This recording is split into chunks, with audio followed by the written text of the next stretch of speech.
ஒரே சில நிமிடங்களில் ஒரு ஆறு பேரழிவு வெள்ளமாக மாற முடியுமா? நேபாளத்தில் இன்று நடந்த சம்பவம் அதற்கு ஒரு அதிர்ச்சியான உதாரணம்.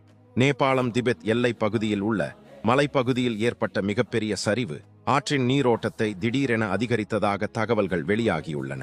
இதனால் லெண்டஹோலா மற்றும் போத் கோஷி ஆற்று பகுதிகளில் வெள்ளம் மிக வேகமாக பரவியது. வீடுகள், சாலைகள், பாலங்கள் மற்றும் பல கட்டமைப்புகள் மண் மற்றும் வெள்ள நீரில் சிக்கின. இந்த பேரழிவில் ஏராளமானோர் உயிரிழந்துள்ள நிலையில் நூற்றுக்கணக்கானவர்கள் காணாமல் போயுள்ளனர். அவர்களில் இந்தியர்கள் உள்ளிட்ட வெளிநாட்டு பயணிகளும் இருப்பதாக தகவல்கள் தெரிவிக்கின்றன. மலைப்பகுதிகளில் இப்படிப்பட்ட வெள்ளம் சாதாரண மழையால் மட்டும் வராது. பனிப்பாறை சரிவு, கிளேஷியர் லேக் அவுட்பர்ஸ்ட், லேண்ட்ஸ்லைட் மற்றும் திடீர் நீர்வரத்து போன்றவை சில நிமிடங்களில் ஆற்றை பேரழிவாக மாற்றிவிடும். நேபாளத்தில் மீட்பு பணிகள் தொடர்ந்து நடைபெற்று வருகின்றன. இந்த சம்பவம் நமக்கு சொல்லும் முக்கியமான விஷயம், மலைப்பகுதிகளில் இயற்கையின் மாற்றத்தை ஒரு நிமிடமும் குறைத்து மதிப்பிடக்கூடாது.